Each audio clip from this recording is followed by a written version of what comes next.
उच्च अदालतले धरानका मेयर हर्क साम्पाङलाई भन्यो निजी जग्गामा वृक्षारोपण नगर्नु, तस्करीको 1 क्विन्टल सुन गालेको प्रत्यक्ष प्रसारण गरिने, निर्मला पन्त हत्याका 5 वर्ष अनुसन्धान जारी, उपलब्धि सुन्ने। एकै महिनामा 11 लाख किलो गोलभेडा भारतबाट निर्यात, माइकल ज्याक्सनको कुल सम्पत्ति $2.4 बिलियन, मृत्युपछि पनि आम्दानी निरन्तर। नेपाल प्रहरी प्रधान कार्यालयले गर्यो 8,000 बढी हात हतियार नष्ट, 1 महिनामै प्रति क्यारेट 14% बढ्यो अन्डाको मूल्य, विमानस्थलमा पुनः अवैध सुन फेला। 41 पृष्ठ लामो अवधारणा पत्रमा गगन थापाले उठाएका सुधारका 5 मुद्दा, बागमती प्रदेश सहित उपत्यकामा सवारी भाडा घट्यो, गत आबमा फलफुल आयातमै विदेशी 16 अर्बभन्दा बढी रकम, प्रविधि मास्नेहरू समाज विरोधी हुन्, मन्त्री किराँतीको भनाई, तुलसीमाको सचिवालयमा सचिव पदका लागि दरखास्त आह्वान, माइतीघर 3 कुनेको जाम हटाउन उखेलिए रुख बिरुवा।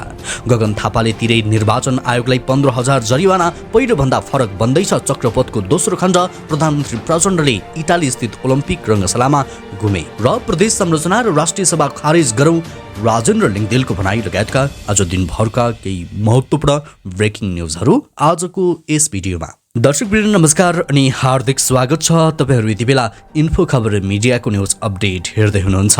आज पनि केही महत्त्वपूर्ण खबर अपडेटहरू लिएर हामी उपस्थित भएका छौँ।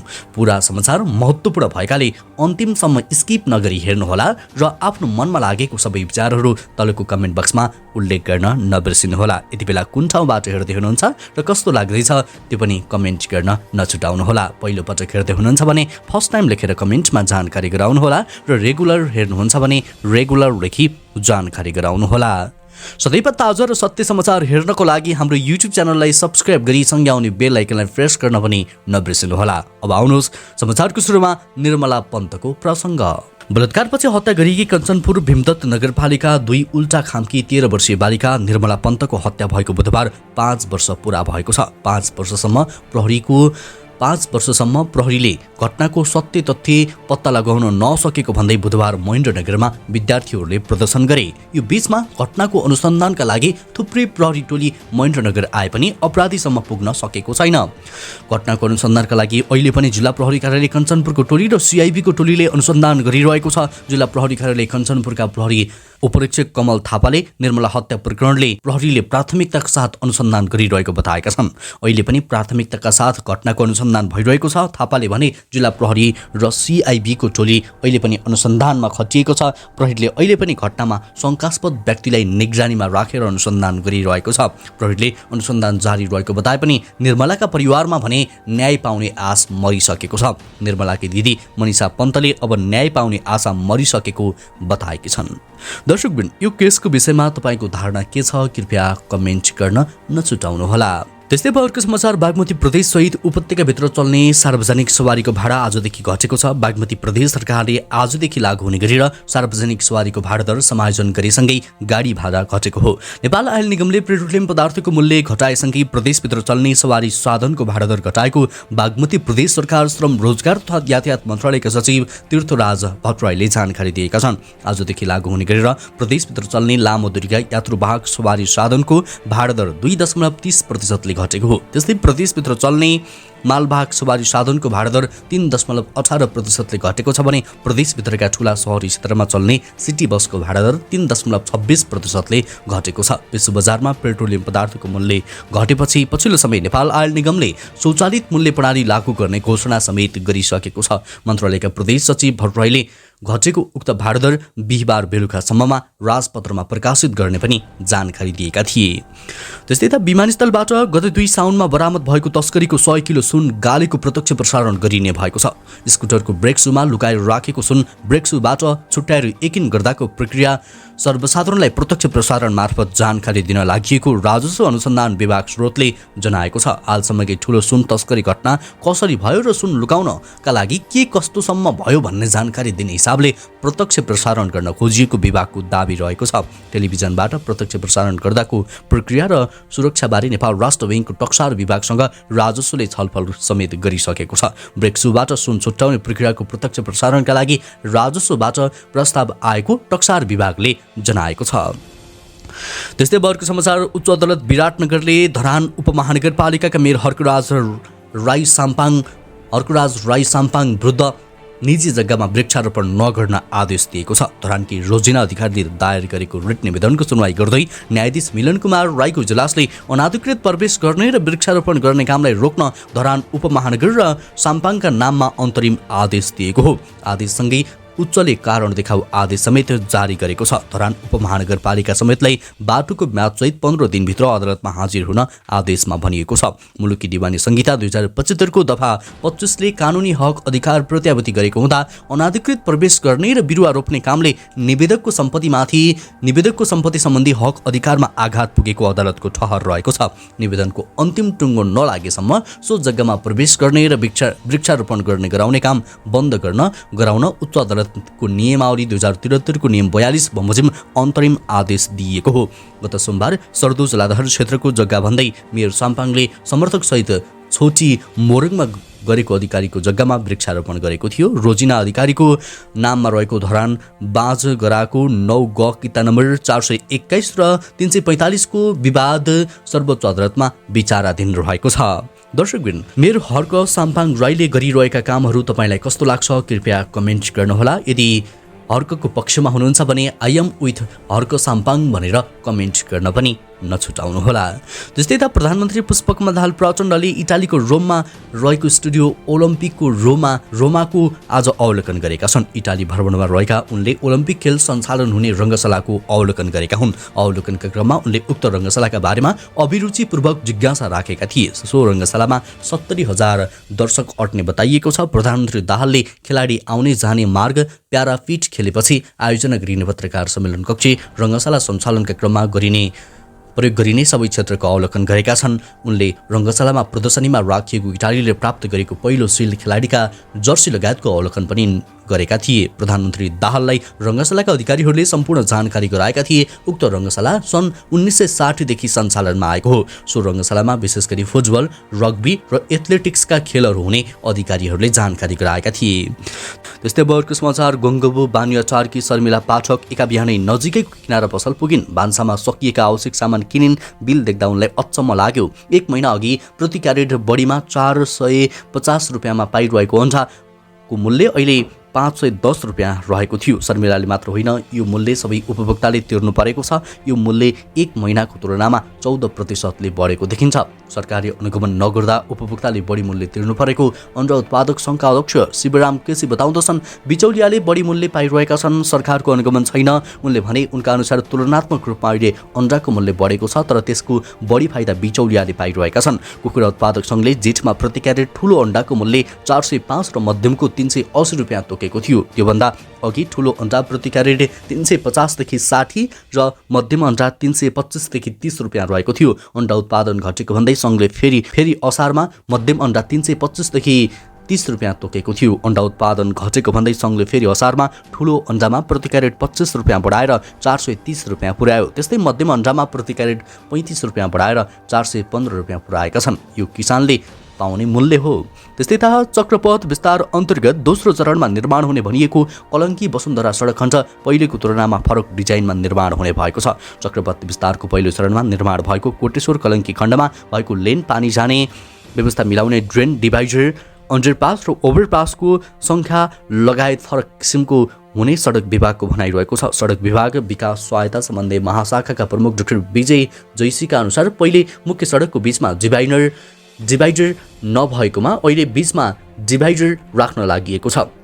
पहिलो खण्डमा मुख्य लेन र सहायक लेनको बीचमा मात्रै डिभाइडर रहेको थियो। उनले भने मुख्य सडकको बीचमा हुने डिभाइडरले नै दुईतर्फको सडक छुट्याउनेछ।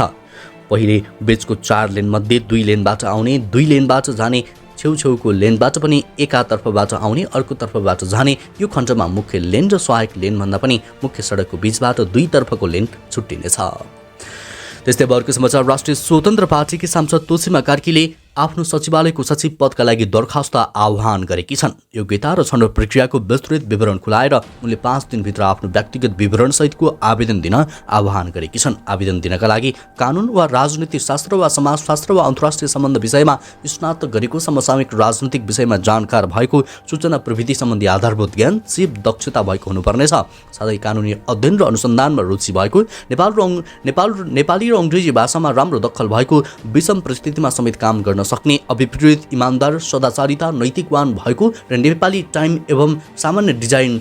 टाइप एवं सामान्य डिजाइन गर्न सक्ने योग्यता भएको भनिएको छ। प्राप्त आवेदनबाट लिखित, मौखिक र प्रयोगात्मक परीक्षामा सामेल भएका उम्मेदवारलाई उत्कृष्टताको आधारमा छनौट गरिने विज्ञापनमा उल्लेख गरिएको छ।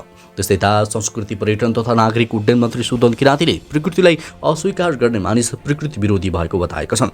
बिहिबार काठमाडौँमा आयोजित एक कार्यक्रमलाई सम्बोधन गर्दै उनले प्रकृतिलाई स्वीकार गरेर प्रकृतिसँगै खेल्न सक्नेहरू सधैँ खुसी हुने बताए। उनले धरतीको जीवहरू प्रकृतिका फूल भएकाले सबैजना प्रकृतिमा खुसी हुन सक्नुपर्ने बताए। उनले प्रकृतिको विरोध गरी प्रकृति मास्नेहरू समाज विरोधी भएको पनि बताए। उनले भने प्रकृतिलाई स्वीकारेर खेल्न सक्नेहरू सधैँ खुसी हुन्छ। प्रकृतिकै हामी फूल हौँ, हामी सबै खुसी हुनुपर्छ। कति समाजमा अहिले पनि तुच्छ व्यवहार गरिन्छ जो शब्दमा हामी सुन्न र स्वीकार्न सक्दैनौँ। प्रकृतिलाई अस्वीकार गर्ने मानिस प्रकृति विरोधी हुन्। ती समाजहरू प्रकृति विरोधी समाज हुन् जो आफू सभ्य बुद्धिजीवी भएर प्रस्तुत हुन्छन्। उनीहरूले यो प्रकृतिलाई स्वीकार्न सक्दैनन् भने हामी उनीहरूलाई बुद्धिजीवी भन्न सक्दैनौँ, उनले भनेका छन्।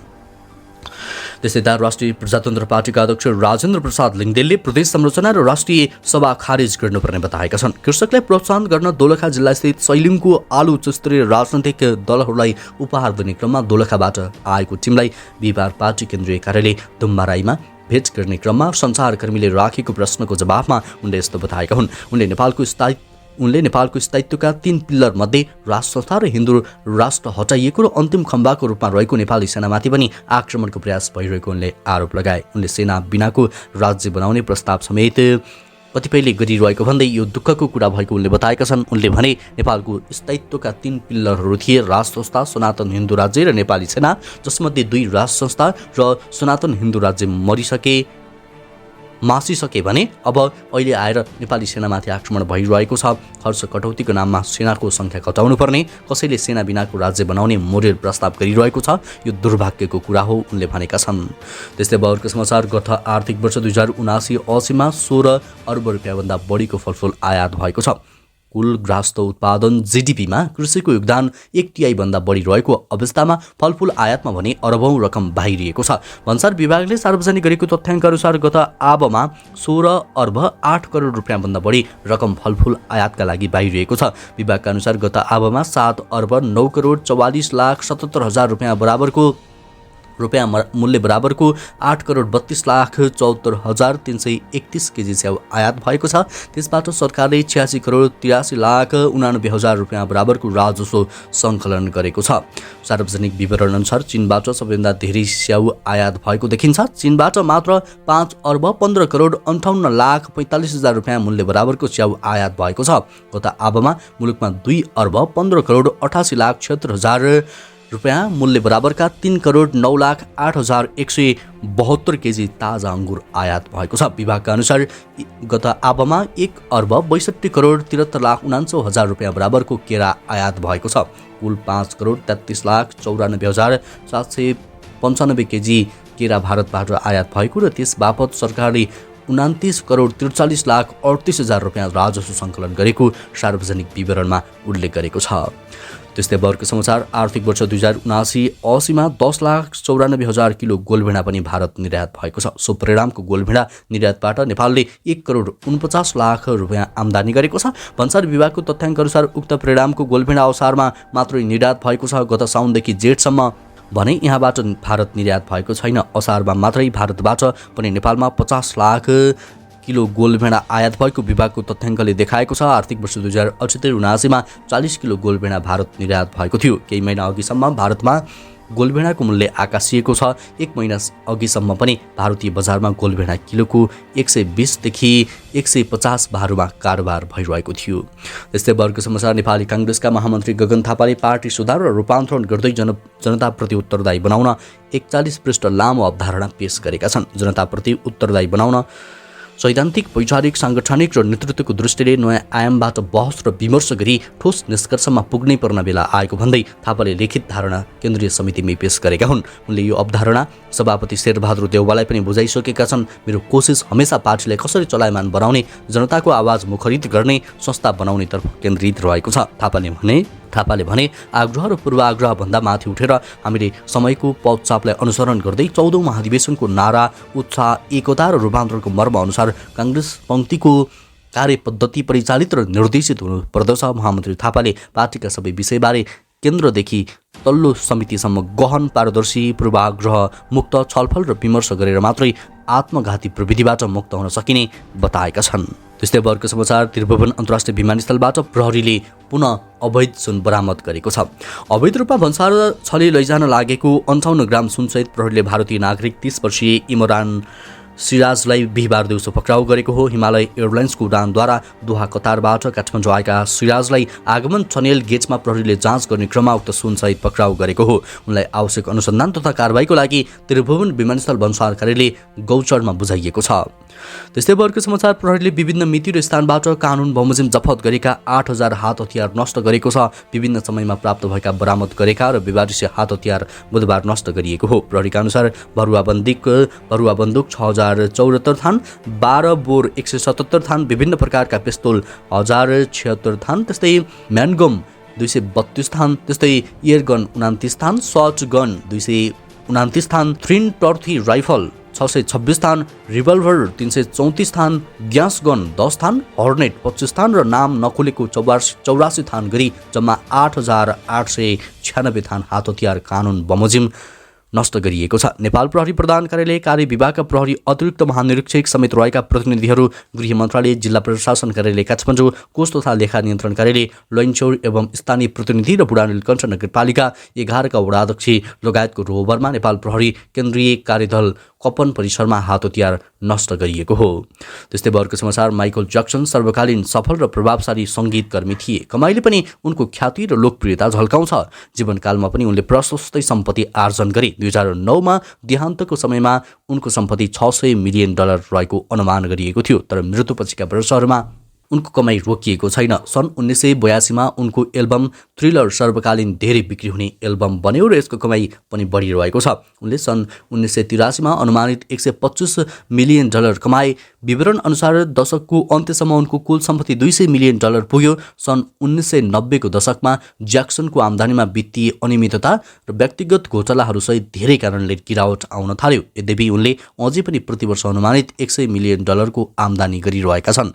ज्याक्सनको मृत्युपछि पनि उनको सम्पत्तिले महत्त्वपूर्ण कमाइलाई जारी राखेको छ। सन् 2016 मा उनको सम्पत्तिले $825 मिलियन को कीर्तिमानी राखेको थियो। जस्तै रुसका राष्ट्रपति भ्लादिमिर पुटिनले 6वटा अफ्रिकी देशमा निःशुल्क अन्न पठाउने घोषणा गर्नुभएको छ। राजधानी सेन्ट पिटर्सबर्गमा भएको रुस अफ्रिका शिखर सम्मेलनको उद्घाटन गर्दै राष्ट्रपति पुटिनले 6वटा अफ्रिकी देशमा 50,000 मेट्रिक टनसम्म अन्न सित्तैमा पठाउने घोषणा गर्नुभएको हो। छिट्टै नै बुर्किना फासो, जिम्बाब्वे, माली, सोमालिया, मध्य अफ्रिकी गणतन्त्र र इरिट्रियामा 25 देखि 50 टनसम्म निःशुल्क अन्न सहयोग गर्ने पुटिनले बताउनु भएको छ। रुसले युक्रेनको अन्नलाई ब्ल्याक सी अर्थात् काला सागरको बन्दरगाहबाट अफ्रिका, मध्यपूर्व र एसियाका देशहरूमा लैजान दिने सम्झौता नवीकरण नगरेपछि युक्रेनको खाद्य निर्यात हुन पाएको छैन। गहुँ, जौँ, मकै र सूर्यमुखीको तेलमा विश्वका धेरै देश रुस र युक्रेनको भर पर्दै आएका छन्। रुसले युक्रेनी खाद्यान्न निर्यातको सम्झौता नवीकरण नगरेपछि विश्वभर मूल्य बढ्ने र केही देशमा भोकमरीको डर सृजना भएको छ। हवस् त दर्शकवृन्द, यो खबर सँगसँगै अहिलेलाई केही चर्चामा रहेका महत्त्वपूर्ण खबर अपडेटको श्रृङ्खला यति नै। पलपलको न्युज अपडेटका लागि हाम्रो च्यानललाई सब्स्क्राइब गर्दै भिडियोलाई लाइक गर्न नछुटाउनुहोला। नमस्कार।